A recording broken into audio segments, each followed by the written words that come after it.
Você trouxe a Bíblia, irmão? Vamos seguindo na nossa... É uma série, né, irmão? Uma série, eu não falei que é série, mas está sendo uma série, está? Estamos aí pregando acerca de tipologia, né? Alguns personagens do Antigo Testamento que tipificam a obra e a pessoa do Senhor Jesus. Já falamos sobre Abel, já falamos sobre Moisés, já falamos sobre Davi, e hoje nós vamos falar sobre José do Egito, é isso mesmo. José do Egito, que em muitos eventos, muitos episódios da sua vida tipificam a pessoa e a obra de Jesus. E pesquisando, irmãos, eu descobri que José é tão rico em tipologia acerca de Jesus que eu não vou pregar sobre José só hoje, não. Semana que vem eu vou pregar de novo sobre José, na outra semana também, e eu sinceramente estou preparando ainda as mensagens. Não sei quantas semanas nós estaremos falando sobre José, não, mas no mínimo aí 3 ou 4 semanas analisando a vida de José, porque é um personagem riquíssimo, né, irmãos? A história de José começa ali em Gênesis 37 e vai até o capítulo 50. História fabulosa, fantástica, rica em tipologia. Então, fazendo aquele sistema, né? Nós vamos abrir um texto, né, de José lá em Gênesis, e depois nós vamos olhar no Novo Testamento algum texto que tipifica, que apontava para Jesus, principalmente, né, nos Evangelhos. Então vamos lá, abra sua Bíblia em Gênesis capítulo 37.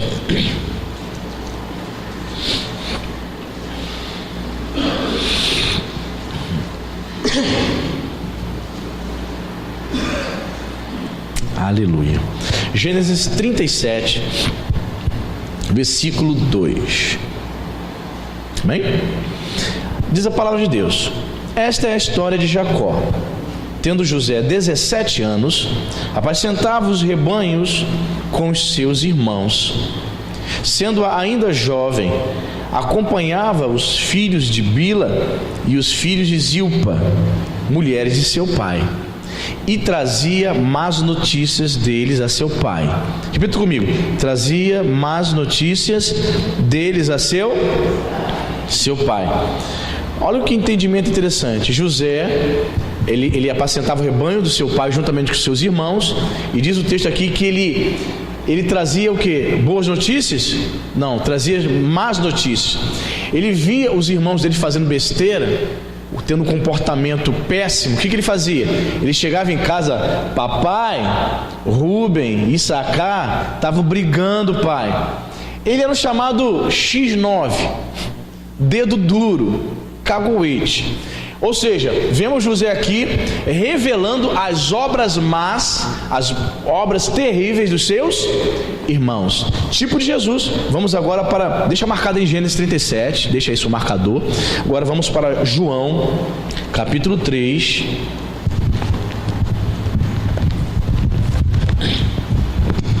João capítulo 3, verso 19 ao 21. Essa atitude de José tipificava também uma atitude de Jesus. João 3,19, você achou? Olha que interessante.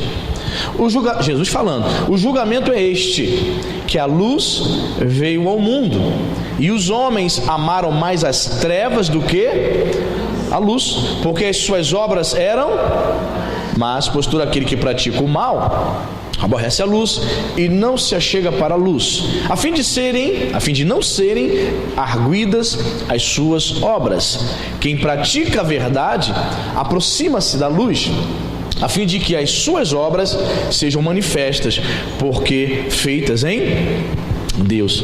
Veja bem, o versículo 19 diz, Jesus trazendo aqui a sentença, que os homens amaram mais as trevas do que a luz, porque as suas obras eram más. A luz veio ao mundo, irmão.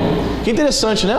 Da mesma forma que o José apontava as obras más dos seus irmãos, Jesus, como luz do mundo, ele veio para apontar, para mostrar as obras más dos homens. E Jesus traz a sentença: olha, a luz veio ao mundo, ou seja, eu vim ao mundo trazendo a mensagem do Evangelho. E os homens, o que os homens fizeram?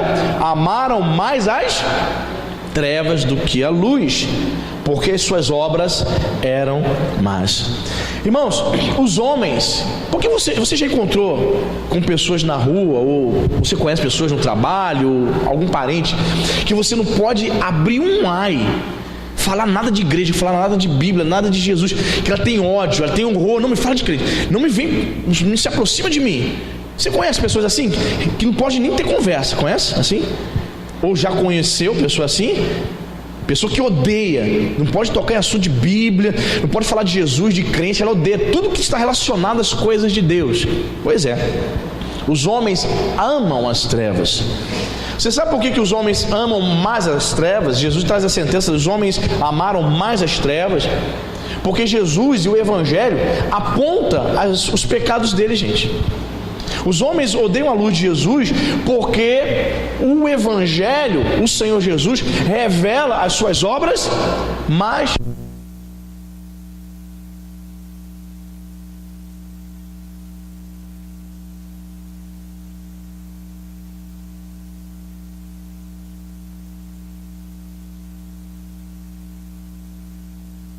eles não querem e não desejam que se aponte o pecado deles.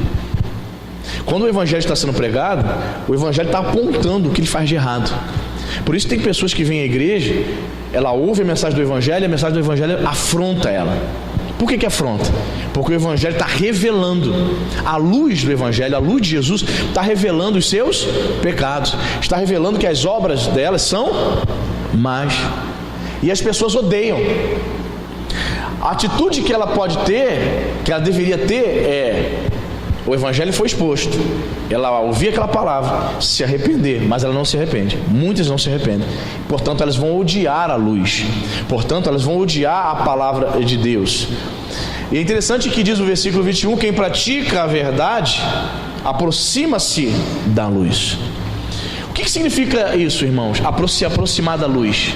O que significa se aproximar da luz? Se aproximar de Jesus, da sua mensagem? É desejar, irmãos, é ter no coração o foco, o desejo intenso de fazer e praticar a palavra de Deus, de conhecer a vontade de Deus, amém, irmão? Aquele que tem o desejo, você vem para a casa de Deus ansioso para ouvir a mensagem, porque você deseja conhecer a palavra de Deus, você deseja conhecer mais ao Senhor. Quando você está na sua casa e você tem esse momento do seu devocional, você ora ao Senhor, você abre as Escrituras, seu coração está ansioso por conhecer a vontade de Deus. Isso significa aproximar-se da luz. O verso 20 diz: pois todo aquele que pratica o mal aborrece a luz. Aborrecer aqui significa odeia. Quem está no pecado, quem está nas trevas, odeia, aborrece a luz, porque a luz é Jesus e o seu Evangelho.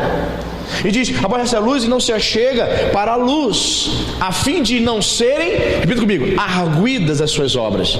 Sabe o que significa arguida? Arguida significa expostas. Existem pessoas que não se aproximam de Jesus, não querem saber do Evangelho, odeiam o Evangelho. Quando você vai falar de Jesus para ela, vai pregar o Evangelho, ela não quer ouvir. Por quê? Para que os seus pecados não sejam expostos. Ela quer permanecer no pecado, ela ama as trevas. Jesus aqui está falando de pessoas que não querem Jesus por nada. Jesus está falando aqui de pessoas que até mesmo frequentam a igreja, se dizem evangélicas, mas estão na igreja 5, 10 anos, não se batizou ainda, irmão. Pergunta, diz para mim, como é que é isso? Eu não entendo. Sou pastor, mas não entendo. Eu não consigo entender uma mente dessa, que ouvindo o Evangelho anos a fio, não se batiza, não obedece o básico do que Jesus manda para se batizar, por exemplo. Você consegue entender? Se você consegue entender, depois você me diz como é que é isso aí, que eu não entendo não. Ela não quer. O Evangelho expõe, o Evangelho revela para ela, mostra o quanto ela é pecadora. Só que existem duas ações, né? Existe o pecador que se arrepende e o pecador que fecha o coração, prefere continuar amando as trevas. Por isso você vai bater de frente, aí você vai lidar com pessoas, vai conhecer pessoas, que você não pode falar de Jesus, porque lá na igreja, para, quero ouvir isso não. Porque a Bíblia, eu não acredito na Bíblia, para. Ela odeia a luz, ela não quer saber. E imagine, irmão, José ia apacentar o rebanho do seu pai com os seus irmãos. José viu seus irmãos, o comportamento péssimo, maligno, perverso dos irmãos. Quando ele voltava, ele trazia o quê? As más notícias. Ele revelava para o seu pai as obras más dos seus irmãos. Tipo de Jesus. Jesus como luz do mundo, e a sua mensagem, que é o Evangelho, revela, expõe a nossa miséria, expõe os nossos pecados. E a reação?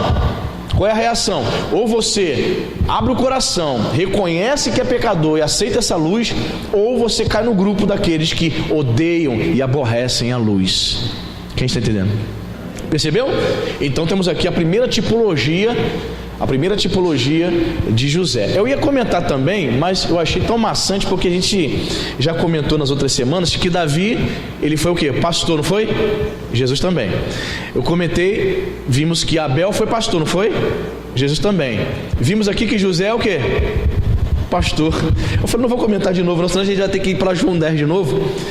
Então você pode dizer aqui, só abrindo esse parênteses, que mais um tipo de José, que José também apacentava. José era pastor, Jesus também. Então nós não vamos entrar mais minuciosamente nessa questão. Vamos seguindo aqui. Segunda tipologia está no versículo, volta aí para Gênesis 37. Vamos lá. Segunda tipologia está no versículo 3. Ora, Israel é Jacó, né? Pai dele, amava mais a José que a todos os seus filhos, porque era filho da sua velhice, e fez-lhe uma túnica talar de mangas compridas. Israel, ou seja, Jacó, amava mais a José. José era amado por Jacó. Vamos agora para a tipologia, você já sabe, né? Mateus capítulo 3. Nós vamos ver essa declaração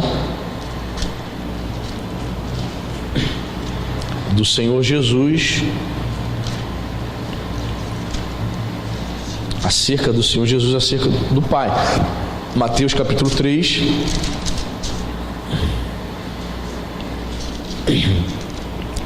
Mateus 3,17, né, irmãos? Olha só.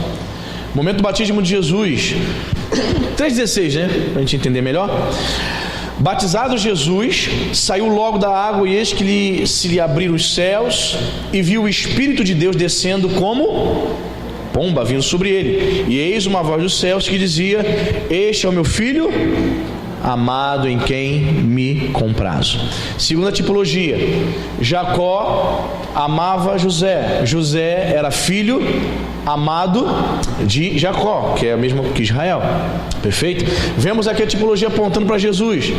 A voz do Pai, no momento do batismo de Jesus, vemos aqui a manifestação da Santíssima Trindade. Amém, irmãos? Você consegue enxergar isso aqui? Deus Pai falando, Deus Filho sendo batizado, Deus Espírito Santo descendo como pomba.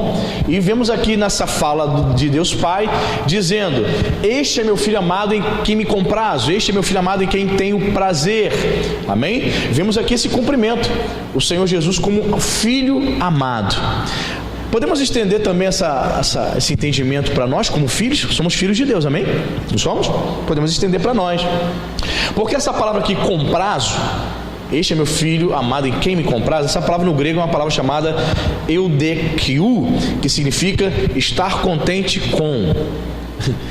Este é meu filho amado, no qual eu tenho contentamento. Este é meu filho, no qual eu estou contente. Em relação a Jesus. Você é filho de Deus também, irmão? Amém? Claro, distinto, né? Há uma distinção, Jesus como filho de Deus para nós. Fomos adotados na família da fé. Perfeito? Somos filhos de Deus. Deus tem prazer, tem contentamento em nós? A vida de Jesus era de total obediência, de tal maneira que uma voz do céu, a voz do Pai, confirmou isso. Este é o meu filho no qual eu tenho contentamento. Estou contente com ele, porque ele está seguindo tudo o que eu estou mandando, está seguindo a risca. E para Jesus, eu penso, irmãos, eu não sei se você pensa sobre isso, se você reflete sobre isso. Jesus iniciou o seu ministério com quantos anos mesmo? Quantos anos? Quem disse 13? 30. 30. Jesus iniciou seu ministério com 30. Jesus tinha consciência da sua missão, sim ou não? antes disso? Sim. Com 12 anos ele já demonstra ter consciência da sua missão. Eu fico pensando, como deve ter sido difícil para Jesus ter vontade de operar milagres, curar alguém, de começar a pregar da maneira como ele pregou durante o seu ministério de 3 anos, antes dos 30. Já pensou sobre isso? Como deve ter sido difícil para o Senhor obedecer ao Pai, porque ele precisava do sim do Deus Pai, o aval do Senhor para iniciar o seu ministério com 30, e antes disso, com 25, com 24, com 27 anos. E o desejo, vendo uma pessoa ali, talvez enferma, pastor, mas ele não curou ninguém não nesse período? Até os 30? A Bíblia diz que não. Onde está escrito isso? João capítulo 2, quando Jesus transforma água em vinho, João faz questão de dizer que aquele foi o primeiro sinal, o primeiro milagre que Jesus realiza. Então significa que Jesus não operou nenhum milagre, não curou ninguém, não pregava. Como deve ter sido difícil para Jesus obedecer ao Pai, iniciar o seu ministério no momento certo. É por isso que no momento do batismo ele ouve uma voz do céu dizendo: este é meu filho amado, em quem tenho prazer, em quem tenho contentamento. O que eu aprendo aqui, irmãos? Nós devemos ser cristãos obedientes, fazer o que Deus está mandando, amém, irmão? Eu percebo o crente fazendo aquilo que lhe dá na telha. Não é o que você acha, mas é o que a palavra de Deus, o que o Espírito Santo de Deus está ordenando. Quando você faz isso, você traz o quê? Contentamento. Deus pode olhar para a tua vida, para a minha vida e dizer: este é meu filho, aqui meu filho, a Francilene, minha filha, está me obedecendo, minha serva. Olha que o Kendi, meu filho, nele eu tenho contentamento, tem me obedecido a minha palavra. Assim como Deus Pai tinha contentamento, prazer no seu Filho Jesus, que o Senhor possa ter contentamento em nós, amém, irmão? Que nós possamos ser obedientes. Jesus foi obediente, seguiu direitinho ali todo o roteiro divino, até morrer na cruz do Calvário por nós, amém, igreja? Interessante isso, né? Às vezes a gente não para refletir um pouco sobre esse período, porque a Bíblia se silencia acerca da vida de Jesus dos 12 até os 30. Em 18 anos a Bíblia fica em silêncio a respeito da vida de Jesus por 18 anos. O que Jesus fez? Você já parou para pensar? O que Jesus fez, pastor, com 15, 17, rapazote de 20 anos? O que Jesus estava fazendo? O que você acha? Obedecendo a Deus. Ele estava lá cuidando de seus irmãos, cuidando de Maria, trabalhando como carpinteiro. Seu papai José já deveria ter falecido, era o filho primogênito, estava cuidando da casa, trabalhando normalmente. Às vezes as pessoas pensam o seguinte: a pessoa se converte, ela fala assim: eu vou ser muito usada por Deus quando me tornar uma missionária. Eu sou um advogado, mas eu acho que Deus só vai me usar se eu me tornar um pregador. Aí que tá, querido. Deus quer te usar como advogado, como cozinheiro, como faxineiro, como marceneiro, como mecânico, aonde você estiver. Deus precisa de pessoas em todas as áreas da sociedade. Deus precisa de enfermeiros, de médico, advogado, de balconista, de padaria, pessoas cheias do Espírito Santo para transmitir a palavra de Deus. Eu já falei aqui, você sabe. Rede Globo, né? Você sabe que é um antro de perdição, né? Droga, bruxaria. Mas você sabe que tem crentes fiéis lá, trabalhando de faxineiro, servindo cafezinho, maquiando aqueles artistas? Quantos já não ouviram a mensagem do Evangelho porque Deus colocou pessoas fiéis ali, irmãos? Varrendo o Projac, dirigindo aqueles carrinhos do Projac, levando Tarcísio Meira e Glória Menezes.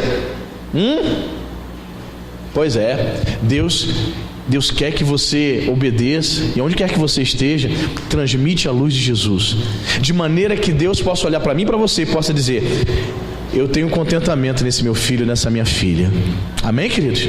Bendito seja o nome do Senhor. Temos mais? Sim, vamos lá. Terceira tipologia. Vamos voltar para Gênesis, claro. 37, versículo 4. Vendo, pois, seus irmãos que o pai o amava mais que a todos os outros filhos, o que eles fizeram? O odiaram-no e já não lhe podiam falar pacificamente. Teve José um sonho e o relatou a seus irmãos, por isso o odiaram ainda. Ficou tenso lá, hein? Será que as pessoas odiaram também o Senhor Jesus? Sim, vamos lá, qual é o texto que o senhor vai usar, pastor? João 15, 25.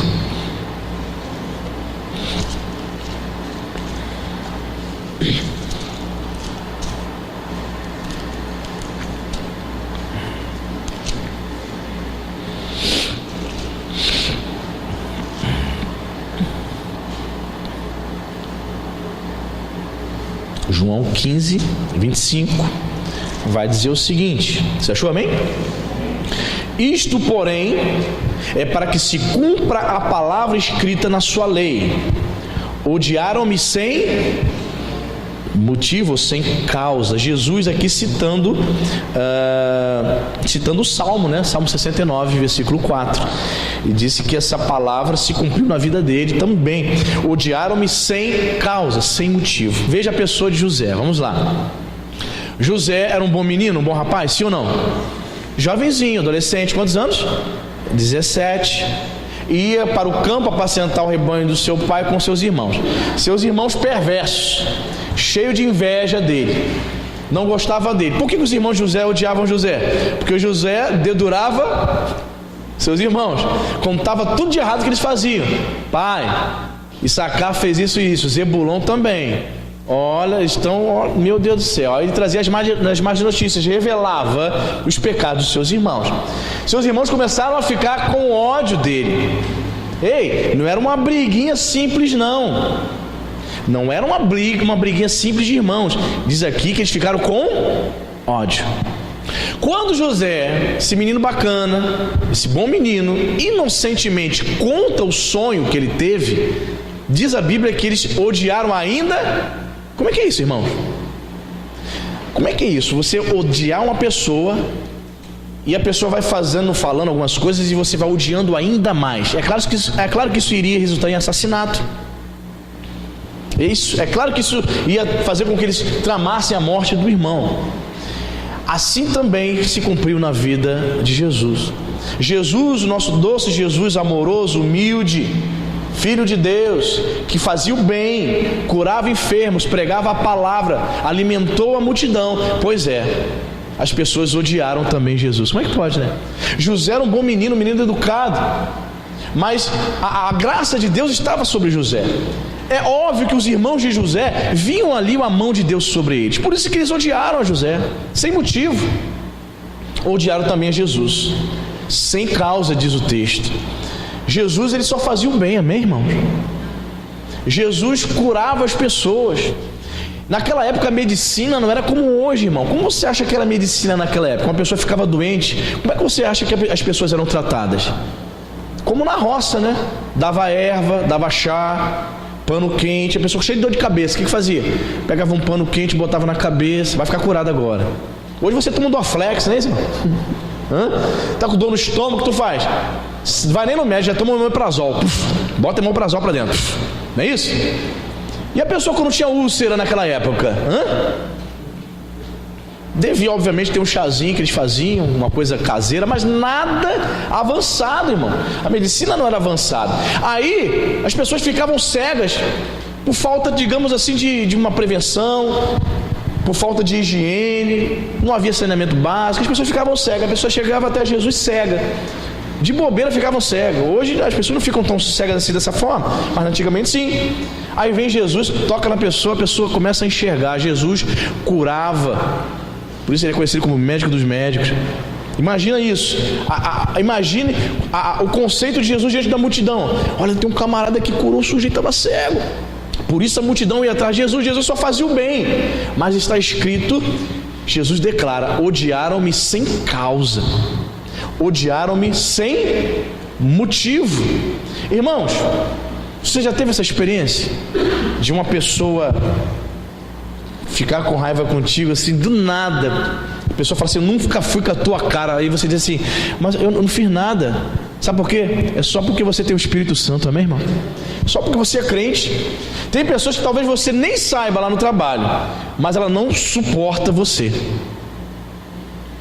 Sabia? Ela não te suporta. Tu nem sabe porque tu está lá nessa empresa ainda. Teu patrão não te suporta. Ele está te tolerando, está por aqui com você. Você está sentindo que vai ser mandado embora. e não suporta. Você só está lá porque é Deus. Você sabe que é Deus que está te mantendo lá. Sabe por quê? Porque as pessoas vão nos odiar sem causa, sem motivo. Não precisa ter motivo. Só precisa ser filho de Deus, amém, irmão? Então você não estranhe. Pastor, me aparenta, meu parente tem anos que não vem na minha casa, não fala comigo desde que eu me converti. Pois é. Esse odiar sem motivo, a gente pode colocar entre parênteses, né? Porque o motivo a gente sabe, né? É porque nós pertencemos ao Senhor. Jesus, ele desmascarou os pecados dos líderes religiosos. Ou seja, essa questão de odiar sem motivo é porque Jesus sempre fazia o bem. Mas mesmo assim, mesmo Jesus fazendo bem, eles procuraram odiar ao Senhor Jesus. Quem está entendendo? Então você não estranhe, não fique triste, não fique chateado se lá na empresa as pessoas estão perseguindo você. As pessoas vão rejeitar, sim, vão nos rejeitar, vão nos aborrecer. Essa palavra aborrecer significa odiar, ok? Então temos aqui mais uma tipologia. Assim como odiaram a José. Odiaram a José. José era um jovem de Deus, sabe? José era um menino de Deus. Deus dava sonho para ele. Às vezes José ele acreditou nos irmãos dele. Ele não percebeu que os irmãos dele estavam tramando algo maligno contra ele. Às vezes você, sendo uma pessoa de Deus, Deus te dá graça, te dá a palavra da revelação. Você está compartilhando algo com alguém e você nem está tendo noção que aquela pessoa está de maldade contigo. José não teve essa noção. A gente vai usar esse termo malícia. Eu não gosto desse termo, não. Crente não tem malícia, meu irmão. Eu vou dizer, a gente costuma dizer assim: poxa, você tem que ter maldade. Não. O crente não tem que ter maldade. O crente tem que ter discernimento. Às vezes a gente usa essa expressão, quero dizer para você que é uma expressão equivocada. Não, pastor, a gente tem que ter maldade com fulano, ficar tempo. Não, maldade não. Discernimento. José talvez não tenha tido discernimento naquele momento, né, que os irmãos dele estavam tramando contra ele. Tanto é que ele inocentemente, o que ele faz? Ele vai contar ainda o sonho. Agora a gente pode fazer até uma tipologia para a gente, uma analogia, né? Muitas vezes a gente vai contar os nossos sonhos, os nossos projetos para as pessoas. A gente acha que ela vai dizer assim: é isso aí, Francinela, estamos juntos, vou orar por você, hein? Não, a pessoa fica com mais inveja de você, fica com mais raiva de você. O seu sonho, o seu projeto, seus sonhos de vida, ela não quer saber. Pelo contrário, desperta nela o que? Mais raiva, mais inveja. Foi o que aconteceu com os irmãos de José. Ele contou o sonho, quando ele conta o sonho, diz a Bíblia, e tiveram o que? Mais ódio. E já estavam com ódio, mas tiveram a capacidade de alimentar mais esse ódio. Então a gente pode trazer para nós isso, que quando nós contamos para as pessoas erradas os nossos sonhos, esperando uma palavra de força, de fé, uma palavra de incentivo, cuidado, hein? Ela pode despertar inveja. Eu posso dizer para você: não vai dar certo não. E você vai fazer isso? Faz não. Eu conheço fulano, a vizinha da minha prima de 3º grau fez, deu certo não. Aí tu começa a ficar cheio de dúvida, porque você revelou o seu sonho, seus projetos para pessoas que não estão alinhadas com você.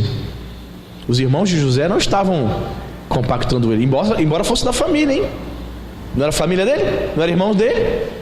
Mas diz a Bíblia que eles odiaram. Jesus foi revelando o plano da salvação para as pessoas, sabe? Jesus veio a essa terra e revelou o plano de salvação para os homens, expôs os pecados dos homens, e os homens, ao invés de se arrependerem, a grande maioria odiaram-no sem causa. Quem está entendendo? Amém? Foi a terceira tipologia, não é isso? Muito bem, vamos para a quarta. Gênesis 37, voltando lá. 37, versículo 6. Isso. Diz a palavra de Deus: pois lhe disse: rogo-vos, ouvi este sonho que tive. Atávamos feixes no campo, e eis que o meu feixe se levantou e ficou em pé. José está falando aqui, tá? E os vossos feixes o rodeavam e se inclinavam perante o meu. Versículo 8. Então lhe disseram seus irmãos: reinarás com efeito sobre nós? E sobre nós dominarás realmente?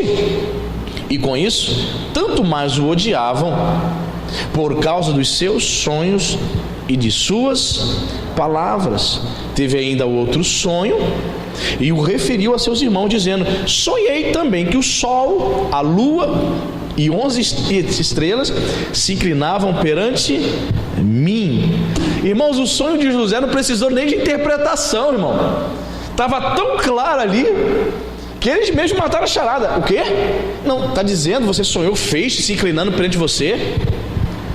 Não, está na cara que você quer reinar sobre nós? Não, isso não vai acontecer não. Aí ele traz outro sonho, mais claro ainda, mais evidente. Ó, sonhei o sol, Jacó, lua, a minha mãe, e 11 estrelas, vocês, se inclinando perante mim. Diz a Bíblia que eles passaram a odiar mais ainda. Que coisa, né, irmãos? Aqui vemos o plano de Deus na vida de José, que um dia, você sabe da história dele, ele se tornaria vice-governador, e os seus irmãos teriam que fazer o que diante dele? Reverenciá-lo, se inclinar. José recebeu toda a autoridade no Egito, e essa palavra se cumpriu, amém, irmão? Esse sonho se cumpriu. E nós vemos em Cristo Jesus também, queridos, Jesus tendo toda a proeminência, toda a primazia, amém? Qual é o texto que vai dizer sobre isso, pastor? Colossenses capítulo 1, versículo 18. Vamos lá.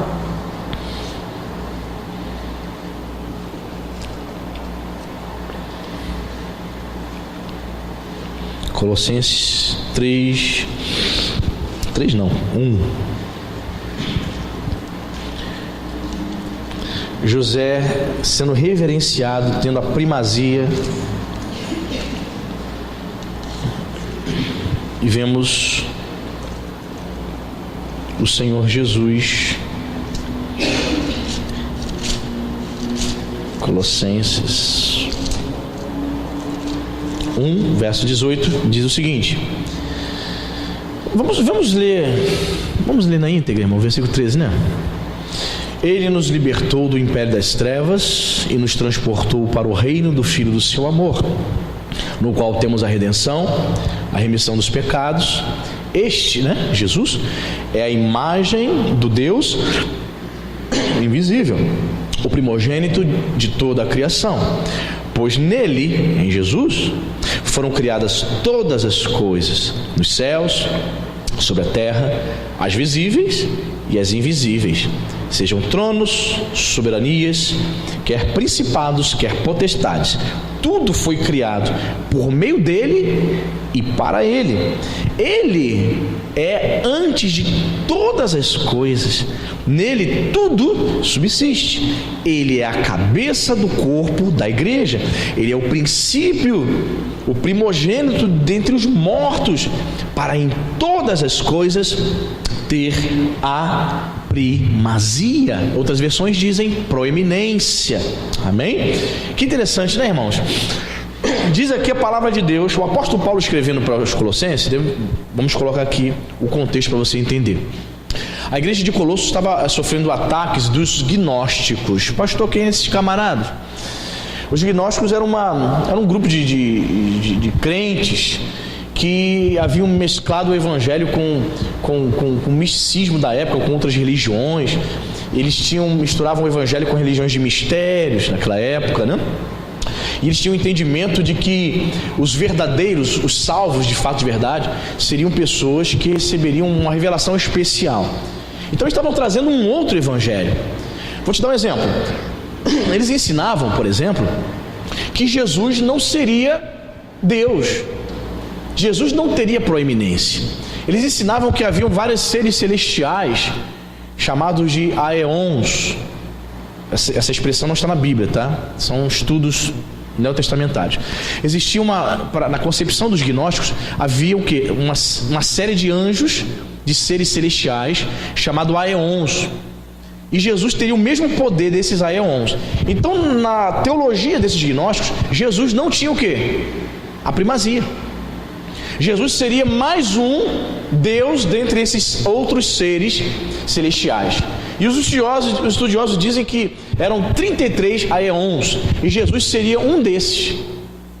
Em outras palavras, Jesus não era a cabeça da igreja. Jesus não tinha primazia. Jesus podia ser adorado na cabeça dos gnósticos? Sim, mas esses outros 32 aeons, esses outros 32 seres celestiais também deveriam receber adoração. Pois bem, Paulo, preocupado para corrigir esse entendimento falso, ele escreve para a igreja de Colosso e vai dizer que ele é o cabeça da igreja, ele é o princípio, o primogênito dentre os mortos, para em tudo ter a primazia. E a palavra primazia no grego, ela traz esse entendimento, significa ser o primeiro. Jesus tinha que manter o lugar principal. Interessante isso, né, irmão? Isso me lembra um pouco a doutrina católica romana. Se você conversar com um padre, com um católico, se você disser assim, você ama Jesus? Ele vai dizer o quê? Sim ou não? Sim, mas ele também ama Padim Padeciço, Aparecida. Quer ir ao filho? Vai até a mãe, porque eles têm a mesma devoção em relação a Aparecida, a Maria. Aí o camarada também é devoto de São Jorge, é o santo guerreiro. Ele muitas vezes valoriza mais, na concepção católica, né? Ele valoriza muito mais aquele santo do que o próprio Cristo. Ele vai andar de blusa com a imagem de São Jorge. No dia 23 de abril ele vai acordar às 5 da manhã soltando fogos em honra a Jorge. Ele vai até a igreja de São Jorge lá no centro do Rio para assistir uma missa em honra a Jorge. Então o católico, ele tem na prática vários deuses, vários aeons. A igreja de Colosso estava sendo acometida disso. Eles criam que outros seres angelicais também estavam no mesmo nível de poder e primazia que Jesus. Aí ele coloca Jesus no seu devido lugar. Olha, vocês têm que entender que ele é antes de todas as coisas. Ele tem a primazia, ele é o primeiro, ele é o único. Não existe outro no qual vocês devem adorar.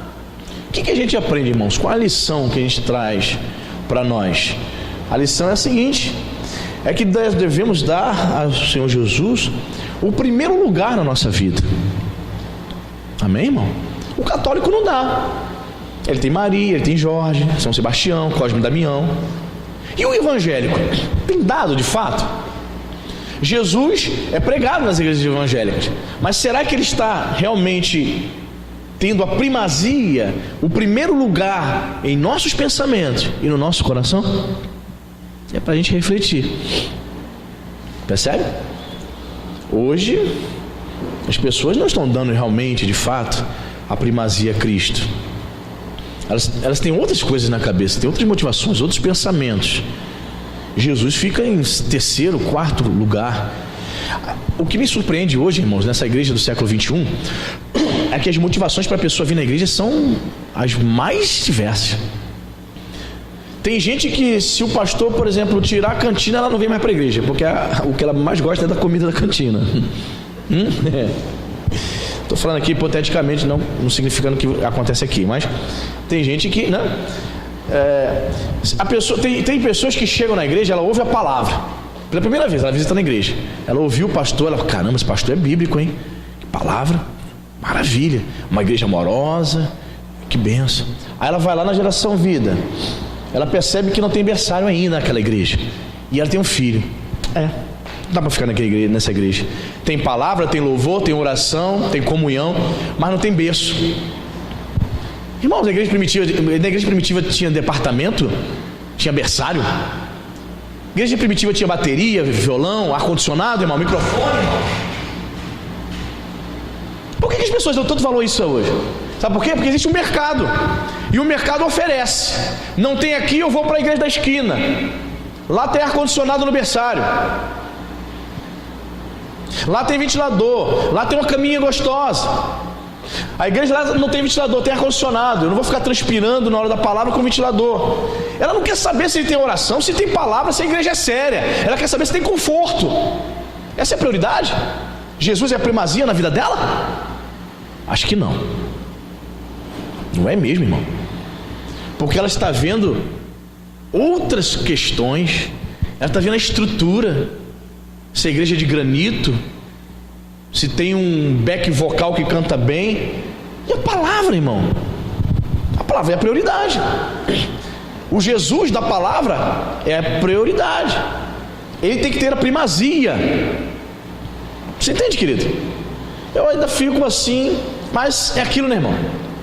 Como pastor também eu sei. O mercado está aí para oferecer. Tem igreja para todo gosto, para dar e vender. Quer igreja onde o pastor usa brinco? Piercing? Tem igreja onde todo mundo tem reteté, a reteté a gente fica rodando, rodopiando, toca chofar? Tem.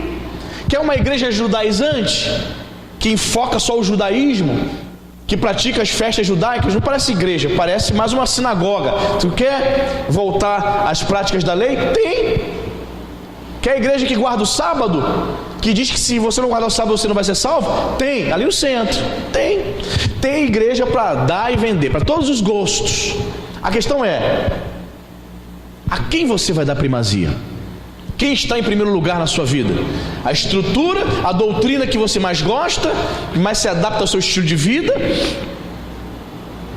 Eu fiquei sabendo, eu vou para a igreja, fulano, eu vou para a igreja da Bola de Neve. Por quê? Não, porque Bola de Neve é igreja de jovem, o pessoal pode usar brinco e tal. Olha só, o pensamento das pessoas: eu vou para a igreja Bola de Neve. Por quê? Porque lá o jovem pode ficar mais livre para usar brinco, piercing.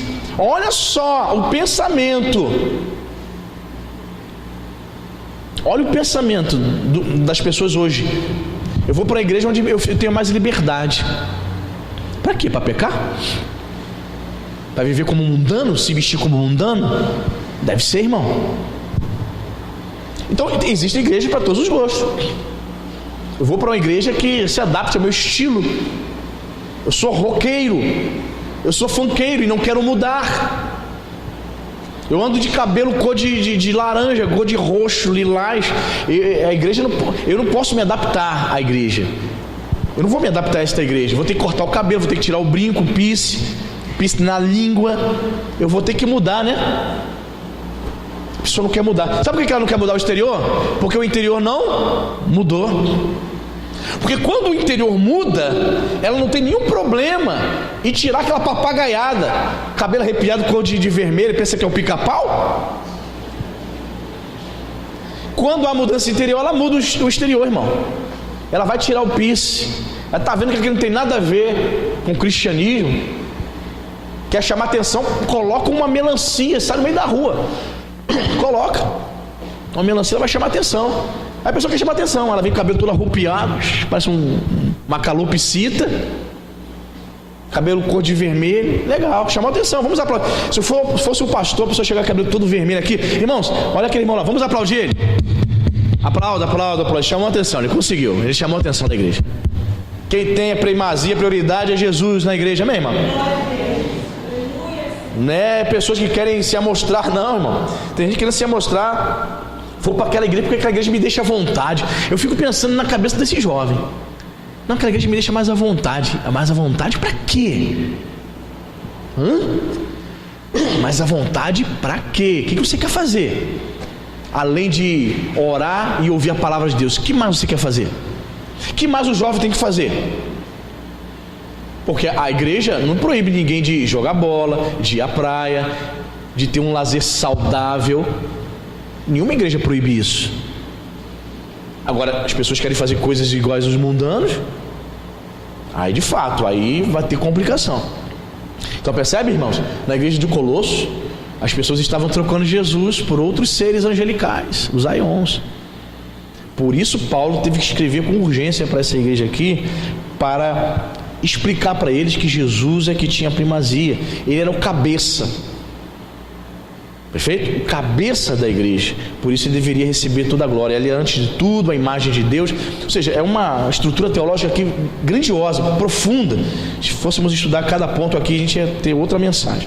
Então, vemos aí José sendo reverenciado. Ele teve a primazia dentre seus irmãos, não teve? Ele era o caçula. Você sabe que na cultura judaica, o irmão primogênito é que recebe o quê? Toda a honra. Quando o pai morria na cultura judaica, o filho mais velho assumia toda a responsabilidade. Ele se tornava o patriarca, o líder. Percebe que José, falei caçula, mas caçula era Benjamim, né? Um dos irmãos mais novos, José, recebe a reverência, a primazia dentre seus irmãos. Então isso tipifica e apontava para o Senhor Jesus. E por último aqui, versículo 8, Os irmãos, já lemos o versículo 8, mas eu quero enfatizar um ponto, 37:8 de Gênesis, um ponto aqui interessante. Olha o que eles falaram, os irmãos de José. Então lhe disseram seus irmãos: reinarás com efeito sobre nós? E sobre nós dominarás realmente? E com isso tanto mais o odiavam por causa dos seus sonhos e das suas palavras. Gostaria que você fosse agora para Lucas. Deixa marcado aí que nós vamos voltar para observar esse Gênesis 37:8 novamente, mas vamos para Lucas, onde vemos aqui o cumprimento. Lucas 19. Vemos aqui o tipo, né, se concretizando em Jesus. Lucas 19.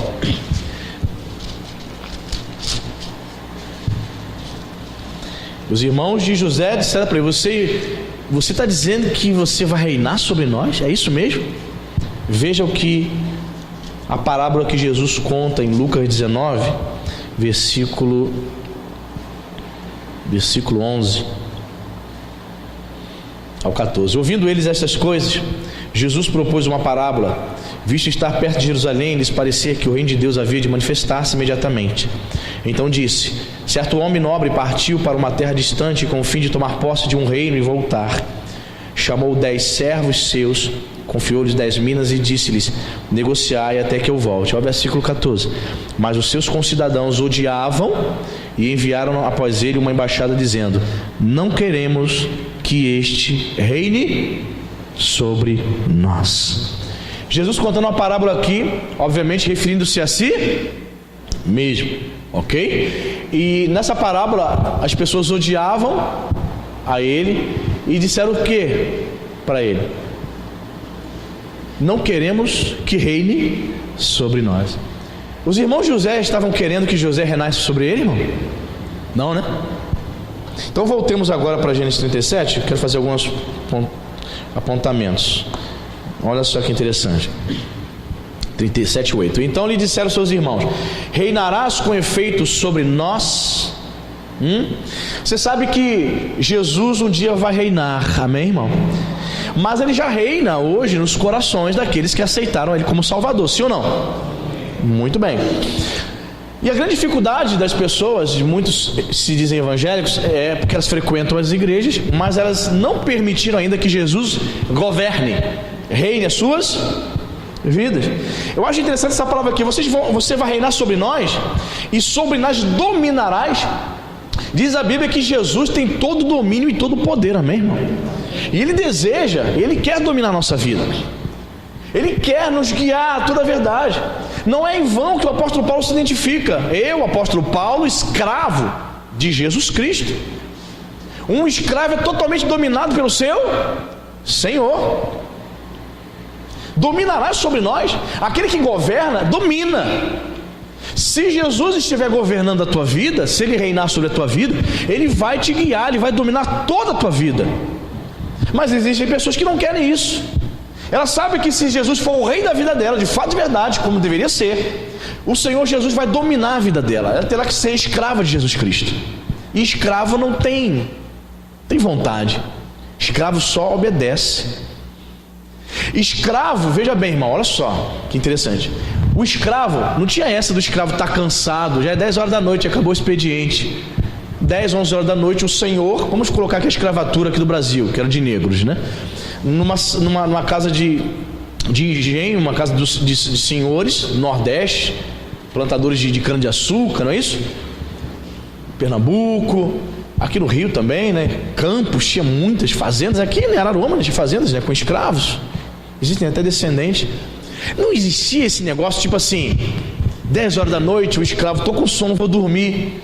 Ele tinha que ficar ali em pé do lado do seu senhor, totalmente dominado, até o senhor ir dormir e liberar, está liberado. Mas meia-noite, 1 hora da manhã, fulana, Beltrano, pois não, senhor, vai esquentar um leite aqui para mim.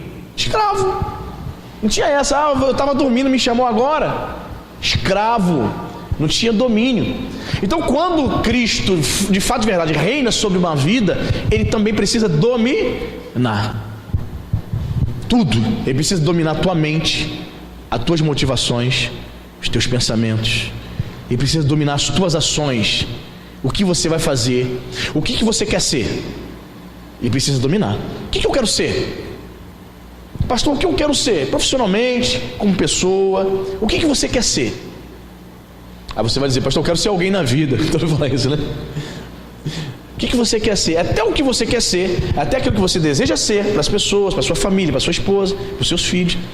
Você precisa entender que precisa estar diante ou debaixo do domínio de Cristo. A preocupação dos irmãos José é que eles não queriam ser governados por José. Vai governar sobre nós, é isso que você está dizendo? Você quer ter domínio sobre nós? Olha como termina o versículo, irmãos. Achei isso aqui fantástico, olha só. Ele diz, e com isso, tanto mais o odiavam, por causa dos seus sonhos e de suas palavras. Irmão, já teve pessoa aqui que já saiu da igreja aqui com raiva de mim, por causa da ministração da palavra. A palavra confrontava os pecados dela. Tiveram mais ódio ainda. Por 3 vezes a palavra ódio é citada. Ódio, ódio, ódio, ódio. Tiveram mais ódio ainda de José, por causa das suas palavras. José era um homem de Deus. Então o que ele proferia, os sonhos que ele proferia, vinham de quem? Vinham de Deus.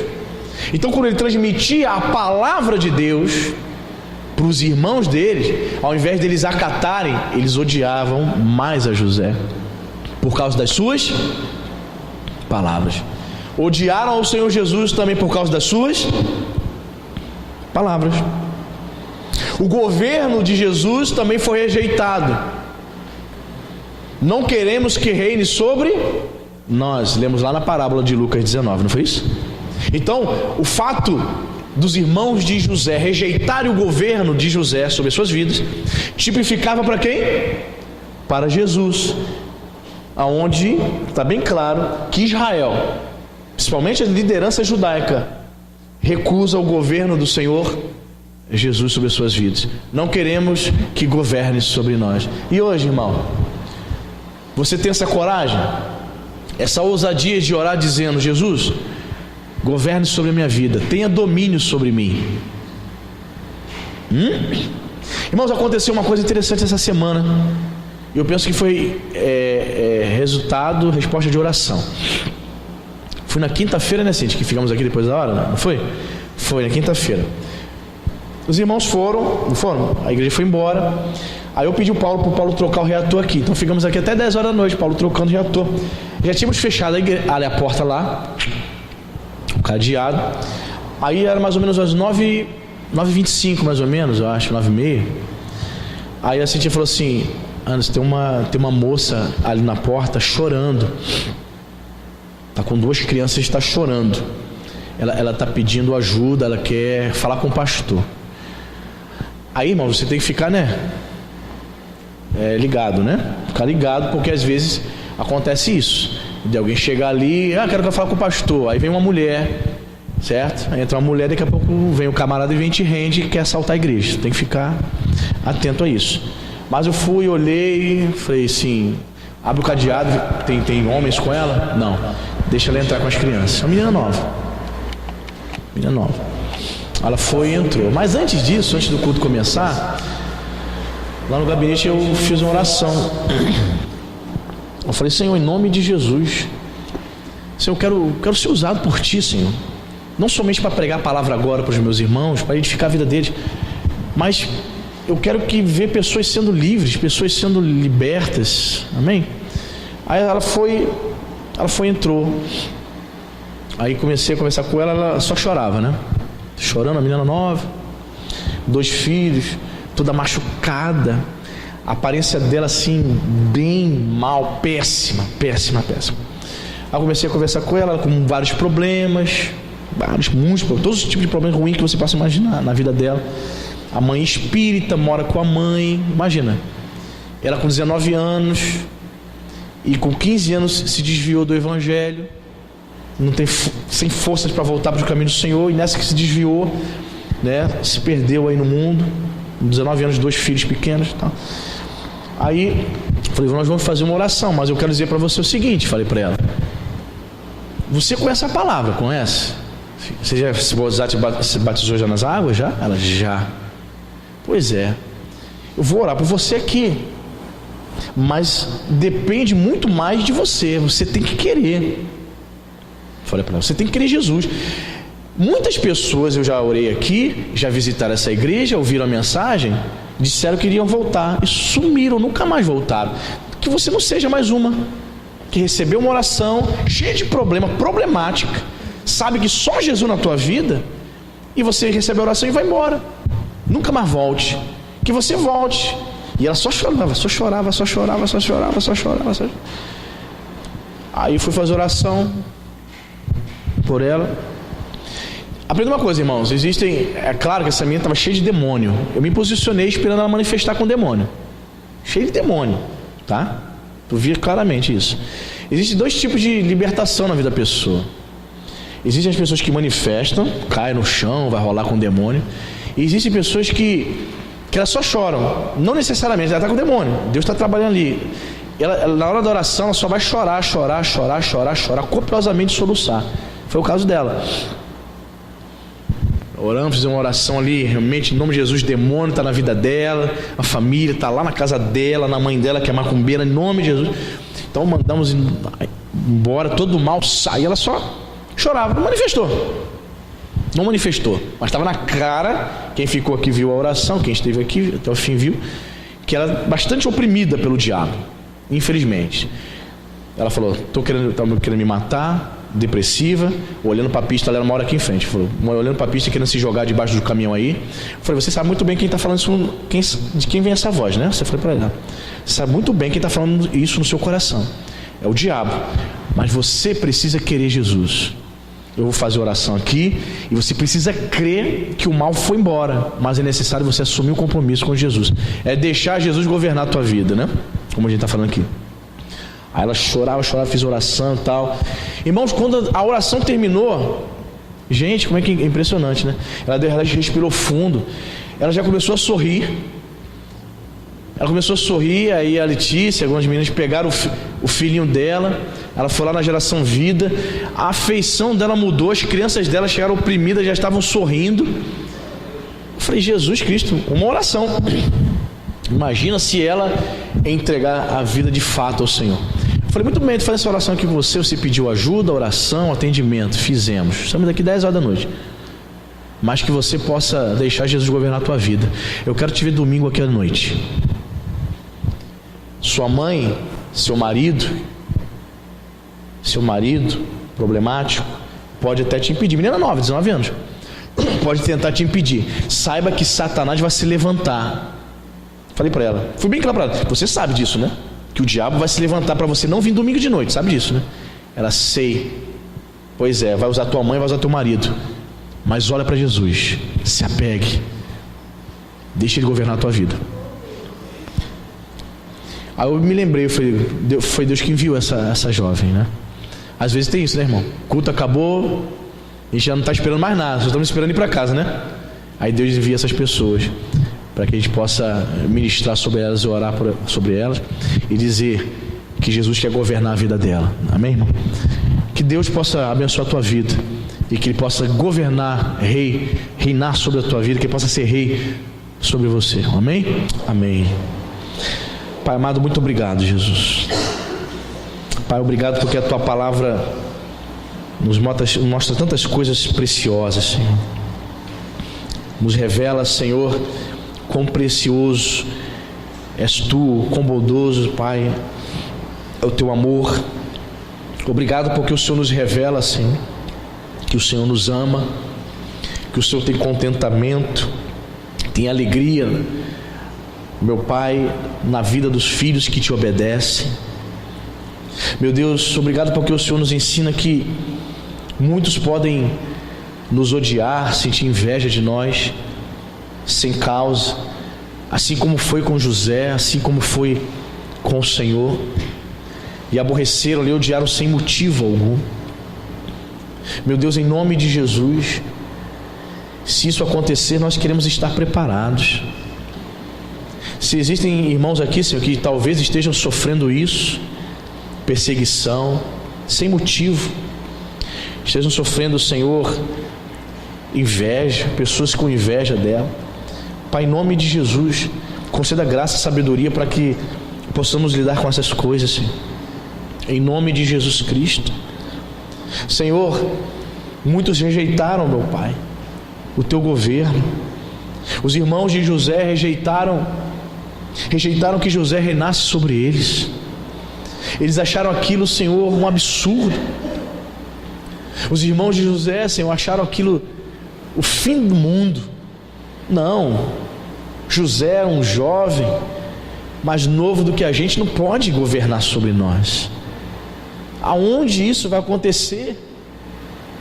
Nós, todos os irmãos, pai, mãe, todos se prostrando diante de José, isso é um absurdo, isso nunca vai acontecer. E eles odiavam mais a José ainda, por causa dos sonhos, por causa da palavra de José. Não era somente a palavra de José, era Deus usando José, mostrando para eles o que iria acontecer. Eles recusaram a palavra de José. Meu Deus, em nome de Jesus, que a igreja de Nova Vida não venha recusar a palavra de Deus, porque a tua palavra está nos mostrando tudo o que vai acontecer, está nos mostrando, Senhor, como nós devemos viver, a maneira como devemos nos comportar. E muitos de nós temos resistência, Senhor. Nós falamos como os irmãos de José, falamos para o Senhor: não, o Senhor não pode governar sobre a minha vida, o Senhor não pode me dominar. Como na parábola disseram: não queremos que governe sobre nós. Ah, meu Deus, tem misericórdia, Pai, porque a nossa carne muitas vezes quer falar mais alto. A nossa natureza pecaminosa, Senhor, não deseja o teu governo.